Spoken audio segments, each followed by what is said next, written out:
Welcome back to the RWBY Volume 7 Crew Commentary Notes. I'm your host, Ravenwood.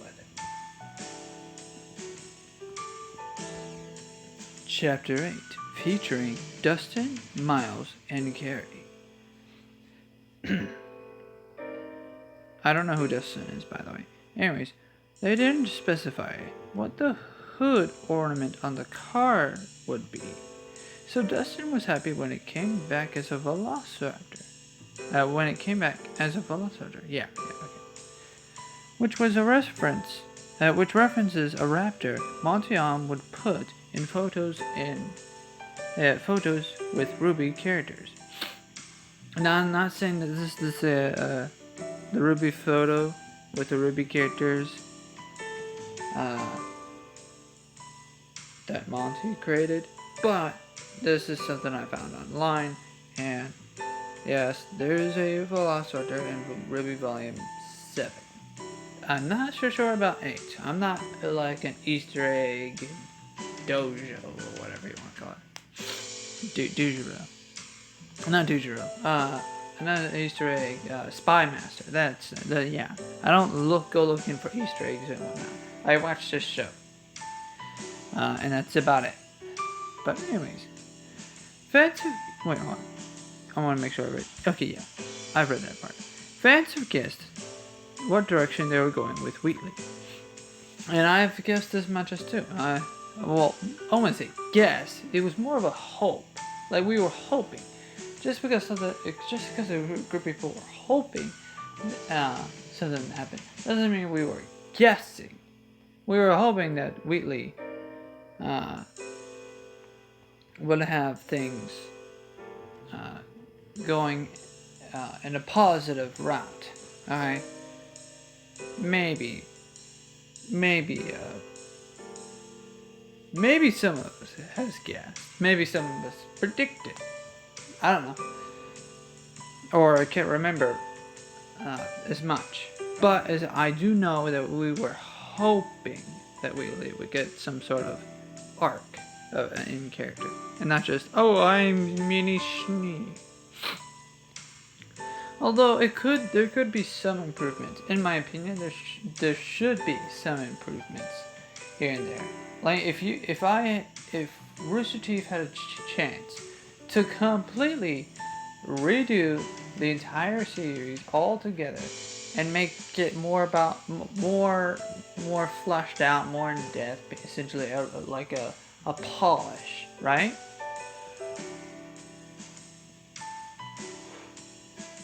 If they could polish, at least, if they could polish RWBY, I suggest, and I highly suggest, that they definitely polish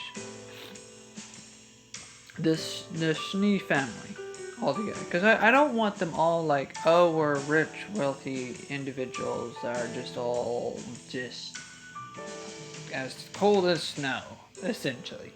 Or as hard as ice. Whatever. Heartless individuals. Well, maybe you could go that route. But like, I feel like it's lacking.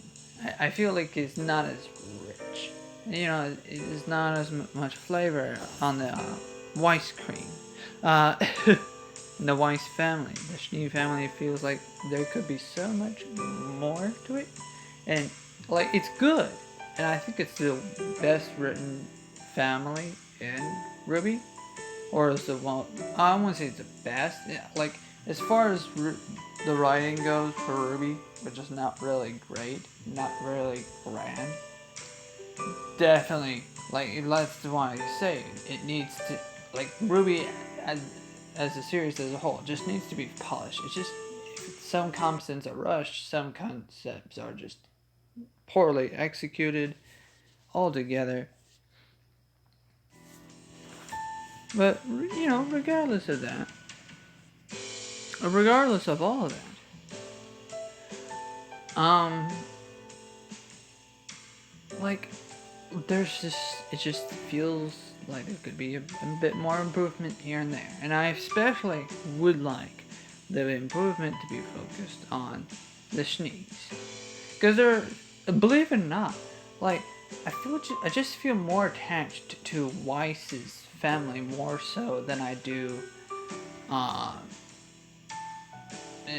Ruby or Yang or the Belladonnas. The like, and that's just it. That's just a problem with the series. You should feel attached to all of them.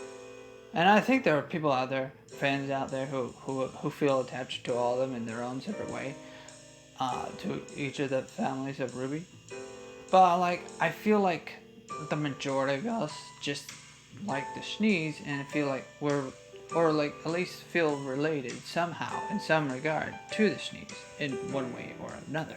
Maybe not all of us are wealthy, or maybe not all of us are abused or neglected in such a way that the Schnee family is.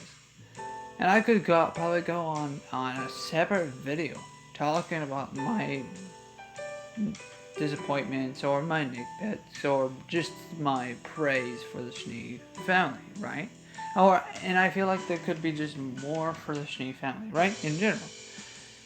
And I'm glad that they made that Miles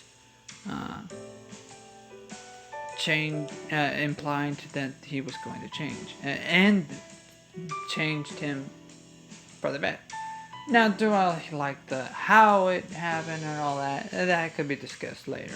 Maybe I might cover Volume 8 if there's crew commentary notes that get revealed for Volume 8.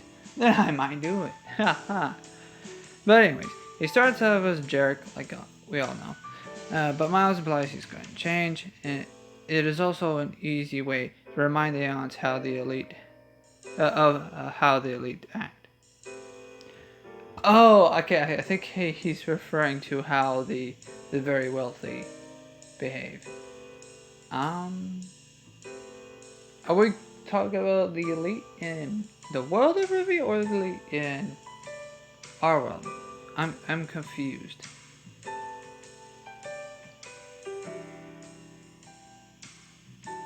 I don't think the Schnee family should set the standard for all the wealthy individuals in RWBY. I honestly think that there should be like clearly a divergence of like, oh, here's this wealthy family, the wealthy family of the what was his name? Flint of the Flint Coles, of the Cole family, right? You would think we also explore the Cole family, because you forget that they're all, if I remember correctly, Cole said something along the lines, and he was implying that his family was competing against the Schnee Dust family in some sort of way or fashion. Anyways, onwards. At the table, Jacques' chair is bigger than everyone else's, and that's why if you haven't read ahead on the screen, which is on the screen, that's why I had the big chair, and plus I had the boy facing the wrong way purposely, or rather I picked this photo. Oh yeah, you could easily Google big chair in Google, and you'll find a consistent image of this green chair and people sitting in it. Yeah, you should look it up. You might find some funny images here and there, or some wholesome images. But yeah, I really like this green chair. I found it online, and I was like, oh, Jacques' chair is bigger than everyone else. Here's the meme. Miles wrote the gag of Junior sabotaging Whitley's conversation with Weiss, and expected to take it slowly a few seconds, but as more people worked on it, the longer it got. Now the problem with that, I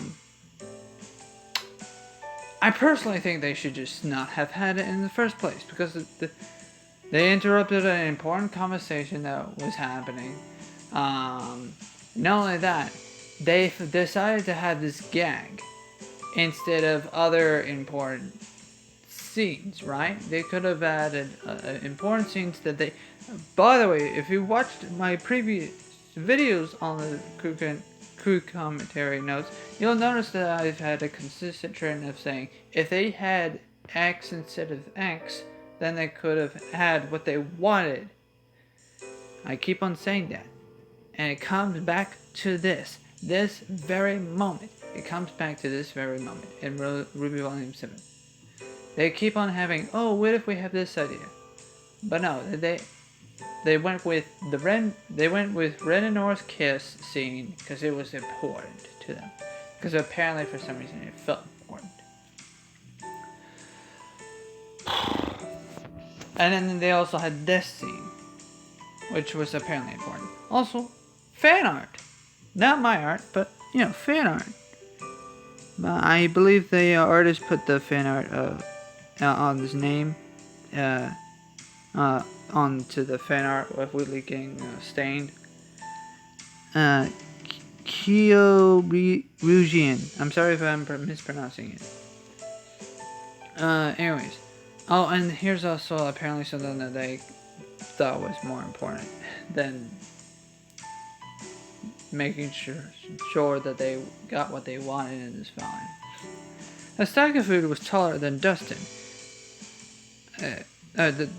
Than Dustin expected it to be. So not taller than Dustin. That's nearly impossible. I don't think you can have a stack of food that's taller than an individual. Maybe. Maybe. I'll probably look up I'll probably just, do some research if that's possible. Maybe. But no, I misread that. That's what I'm saying here. I misread it, and it was supposed to, I meant to say the stack of food was taller than Dustin, and then the stack of food was taller than Dustin had expected it to be. They're supposed to be had or something like that. Or it could be worded differently. I didn't write this. Okay, this is from Reddit. This is simply what I took from Reddit, from the RWBY commentary notes. They took notes from the crew commentary, and I'm doing this. I may cover the actual crew commentary myself and react to it. But it'd be kind of a double jeopardy. Well, not double jeopardy, but like it'd be kind of, yeah, I guess that'd be the phrase I'd be using. That's a court phrase, but for RWBY, it'd be kind of redundant. Anyways, that's the word I'm looking for.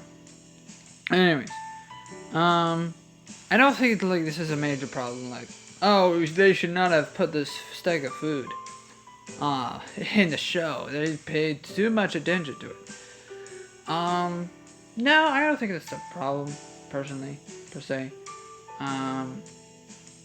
But like it led to another gag, which was the screaming one, like, "Oh no, we got food all over me!"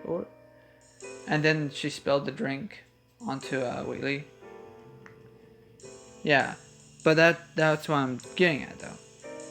This was whole old one gag that they had. It was supposed to be a prank, and it somehow backfired and somehow succeeded in the same way. Like the food was supposed to fall onto Wheatley, but instead she poured the drink on him because the food fell on her. But anyways, with that set aside, my complaint is, and I've been complaining it throughout these video series, right? They should not have done that. They want things to happen in Volume 7, but like, hey, instead, let's just have a little joke. Anyways, here's some fan art that I found on Google. Not the same artist, no, but just different fan art I found on Google. Type in RWBY Wheatley fan art, and you'll find this, and then you'll find the links and all that other stuff. But yeah, these are just the top 3 that I found interesting. That's just it. Really being a side character, and I think, which is kind of fun to consider that, like, hey, he's more entertaining than the rest of the cast. And it's not just Whitley, but it's the Schnee family as a whole. And I feel like you could potentially, like, I personally think that if there were to be a fan fiction of RWBY, a very in-depth fan fiction of RWBY, you could probably dedicate seasons. Not series, seasons. Maybe one season. Maybe not an entire season, but like maybe not seasons, but maybe an entire season. But like, essentially, you could probably, but like, there's so much potential here. I personally see, and that's why I like RWBY. I like the idea that there's so much potential that you could probably pour onto RWBY until you can't pour anymore. You know, and then you just get another glass and just pour it into more. I feel like with so much that there isn't in RWBY, you could potentially put into RWBY. And I have to say, with Wheatley, with like a revolver and a gun like that, just gives me detective vibes. I just love his outfit. I love his looks. And that's just another thing. I feel like RWBY potentially could be, instead of like a, oh, I fight you, oh, you fight me, oh, we fight Grim, let's fight. I feel like it could be that, but I feel like it could also be, well, very, like, it could also be like very heavy with plot and mysterious and it's some sort of mystery show, or like maybe a detective show, or like a adventure. Like it could be all sort of things. You could it's just there's so much potential with this one direction. You can go one direction for the show, and then another direction for the same show. Like literally, there's so many potential. I think that's something that you can just milk out of RWBY, especially when it comes to the Schnees. And I don't know why. I guess it's because of the design, and it's not just the Schnees. Like every other character that I see in the show, like Crow, Ozpin, and maybe a few others. Ironwood, yeah, I almost forgot Ironwood. Winter, they all feel like they belong in other shows. They all feel like they belong in some sort of world of just dark, grim world. All the puns intended. And anyways, I feel like I've gone into more of a tangent and a rant about Wheatley, but not technically really about Wheatley, but like more so on the Schnee family. Like, again, I really want to talk about like how what my ideas would be for the Schnee family, and I would love to come. I would love to come to that as a future video, one of these days. Hopefully. I would love to make a video where I just make my own little fan fiction kind of video. I like fan fiction ideas sort of video or whatever. Or maybe I just start writing about the Belladonnas. I might start doing that. I want to do not just the Schnee family, okay? And the Schnee family is my favorite, yes. But I want to do that with just RWBY as a whole. And that's just it. I just want to do that with RWBY as a whole. Anyways, we've gotten into a tangent. So let's move on. And I believe this video has already gone long enough. But that's what the purpose of this video is anyways. I want these videos to be long. I want these videos to be, also to the point. Because I know I've noticed the longer these videos are, the more views I get, and that's kind of sort of a good thing. And it's like, oh, that's actually good, and so I've noticed the potential of that there. Anyways, we spent way too long on ranting about what I wanted, what I would like to see, and all that stuff. Another power move of power moves. We're going with power moves apparently. Another power move of Jacques is to only give a few people wine, a few people wine, or is it some wine to certain people? I don't know. Did he get like everyone wine, but like less amount than his, or I don't know. A few people wine, as well as not giving Penny any food. Well, I don't think that's an evil move or anything. I don't think that's like, oh, diabolical. Oh, so snazzy wazzy. Oh, just evil. Just purely devious. I'm not giving the robots any food. Because, you know, she doesn't need food. Unless that's what the writers are telling us here. That she actually does need food. And if she doesn't need food, then why wasn't that, well, I didn't get that vibe in that in the episode, you know, I didn't get the vibe in the show. Does that make sense? I didn't get that connection. Does she need food? Did she said she doesn't exactly require any food? Nutrition? I'm confused. I'm honestly confused here. I don't know anything about Penny, apparently.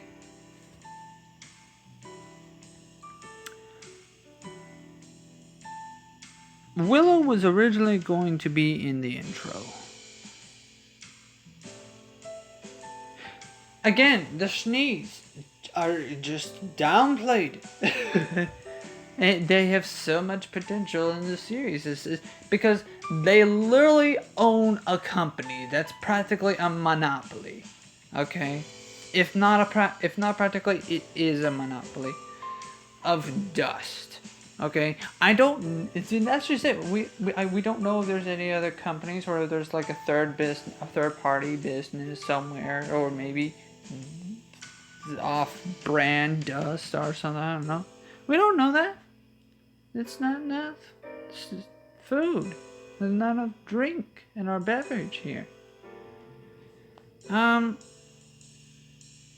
Willow was originally going to be intro. I don't know how to feel about that. Like, you know, I personally don't know how to feel about Willow being in the intro. Like, she is now, but she doesn't play. Well, I mean, I don't know. I can't complain of the fact that both Willow and Wheelie are in the intro for Volume 8, but they're not in the intro for Volume 7. I feel like, if anything, Jacques should have been in the intro for Volume 8. But anyways, a joke was made about Salem being Jean's sister in Volume 6 before intro in the Volume 6 intro. In the Volume 6 intro, before everyone knew who she was. What? Why would you... Well... Huh? Why would anyone make a joke about Jean being related to Salem?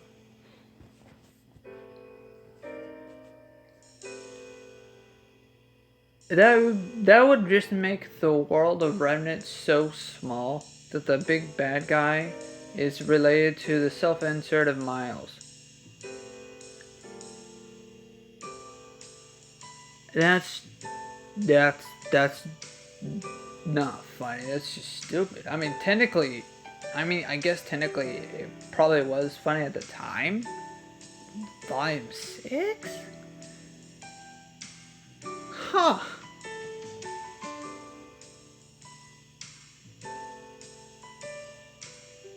I don't see how that's funny though. That sounds like something a parody, a parody. That sounds like what a parody writer would put. Like a parody writer for RWBY would put into their parody show, a parody movie or whatever. YouTube. Like that sounds like something you would put in a parody. And I guess it would be funny if that happened in a parody of RWBY, but like,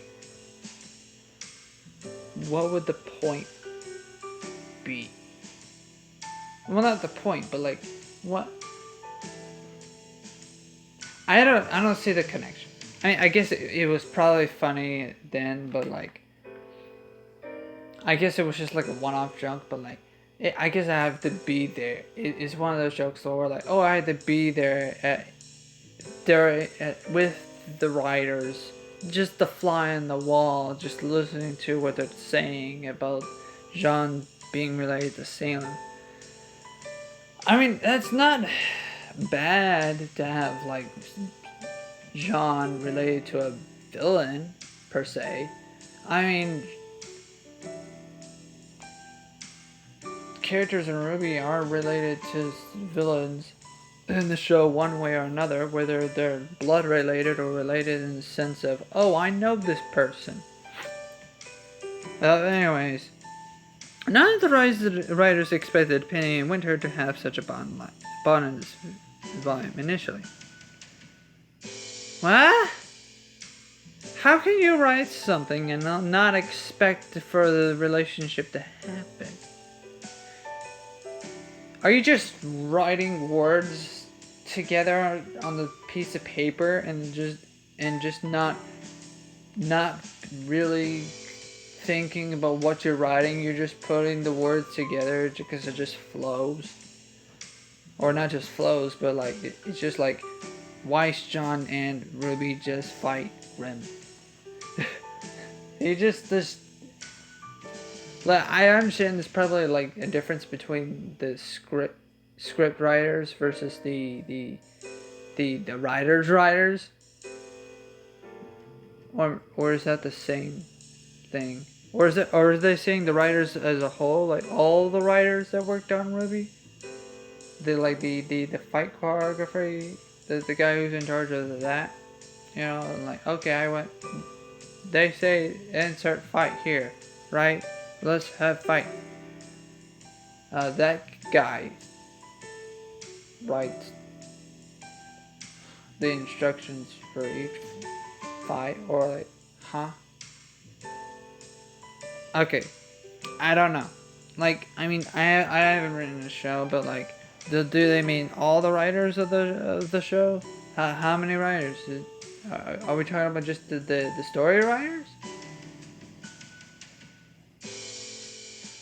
I would imagine they're talking about the story writers, but like, how can you, regardless of that, like, or regardless of my brain fart that just happened,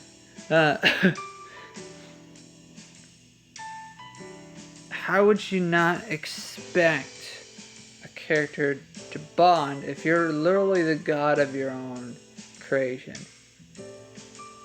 You're essentially telling me you have the ability to tell a story, a fictional story.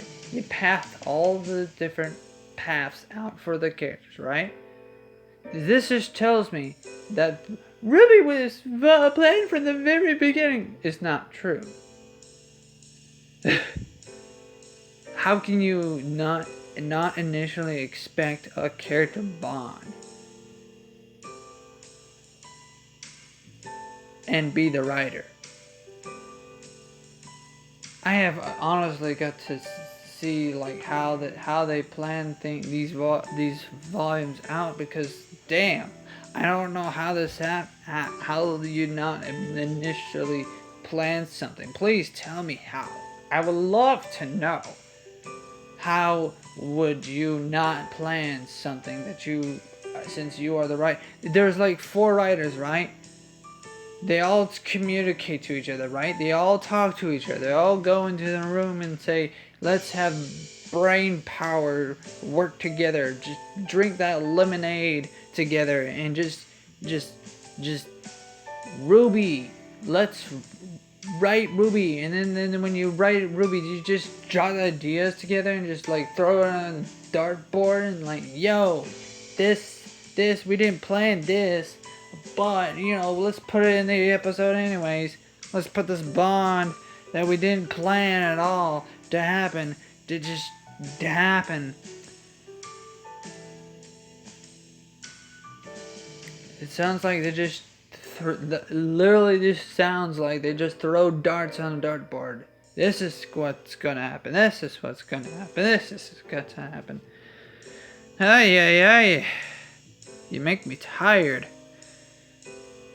Maya was wanted to portray Weiss is talking to Willow that she doesn't really know how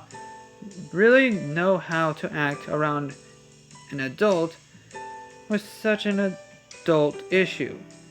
Since Weiss is quite young, Miles compared it to him having to help an adult with an adult issue when he was 13. Like with adult diapers, apparently. I'm not accusing Miles of wearing adult diapers or by putting adult diapers onto someone, but do you need it? Do you need it, Weiss? Weiss, do you need an adult diaper? I can give you this adult diaper, and then you can talk to your mom. Don't piss your pants, sweetheart, okay? You want some wine? Oh wait, no, you might piss your pants because of the liquid content. Anyways, that's all I've got for this episode. I wish I could talk more, but that's it, folks. That's all she wrote. See you in the next episode. Bye-bye.